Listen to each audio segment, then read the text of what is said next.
One of the other things that I'm involved with currently in Huntington is I serve on the advisory board for the harm reduction program at the Cabell Huntington Health Department.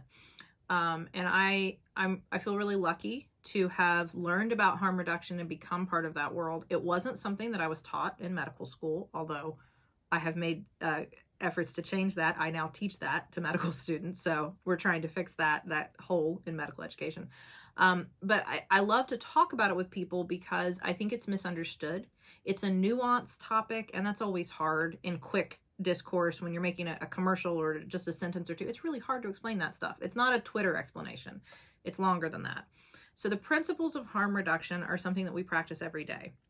Basically, the idea is we're going to do things in life that are risky. We all do. Instead of saying never take any risks, and this is advice we probably give our kids, take precautions when you take risks. Make calculated risks. Is it worth it? And if I'm going to do it, how can I keep myself as safe as possible? The best example of harm reduction is the seatbelt. In order to avoid ever being in a motor vehicle accident, just don't get in a car. But that's a really ridiculous piece of advice to give someone. Don't ever get in a car. For most of us, that is not feasible. We got places to go. We got things to do. So we're going to get in a car. But we wear a seatbelt because that reduces harm that might happen if we do get in a motor vehicle accident. When we're talking about the harm reduction program at the health department, it's exactly the same thing. People are using drugs. This is going to happen.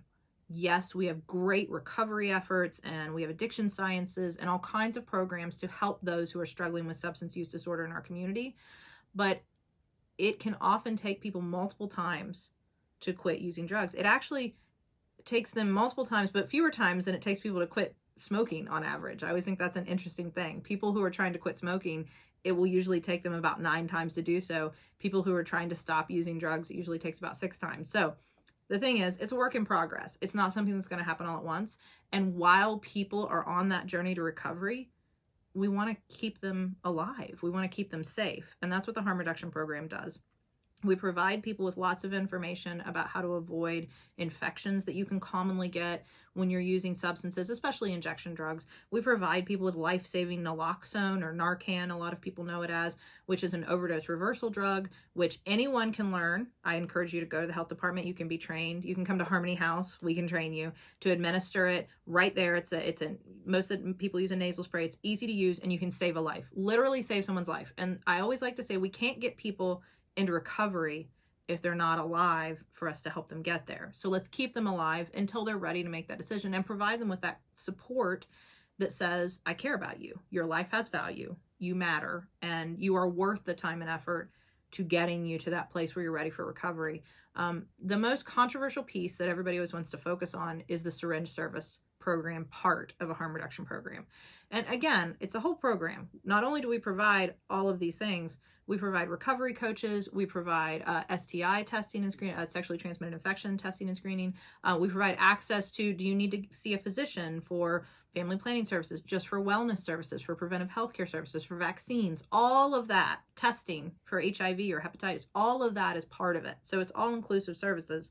And that does involve exchanging syringes. So the best way to reduce harm when someone is using an injection drug is if they use a clean syringe every time. When you reuse syringes, you put yourself at huge risk for bacterial infections that can put you in the hospital for weeks and weeks, which can be fatal, unfortunately, in some cases. And then the other thing that it reduces is the sharing of needles. When people share syringes, they can spread HIV, they can spread hepatitis. These are things we're seeing in our community already. And from a public health perspective, one of the best things we can do for the entire health of the community is to reduce the transmission of those bloodborne pathogens by preventing the sharing of needles. And that's exactly what this program does. And I know it seems counterintuitive. The first time it was explained to me, I thought, wait, is this really the best way to help people if we want them to stop? The evidence shows it. It is the best way to help people if we want them to stop. If eventually we want people to get to the point where they're ready to enter recovery, we have to keep them alive and well and safe and show them that they are cared for. And then they're more likely to do so. There's science behind it. And I would encourage anybody who has questions, first of all, reach out to me. I would love to talk to you about it. I have talked to many people about it and gotten many people to understand. So I would love to talk to you about it. And secondly, our harm reduction program at the health department is always happy to give you tours and answer questions. We understand that it doesn't immediately seem like the right thing to do.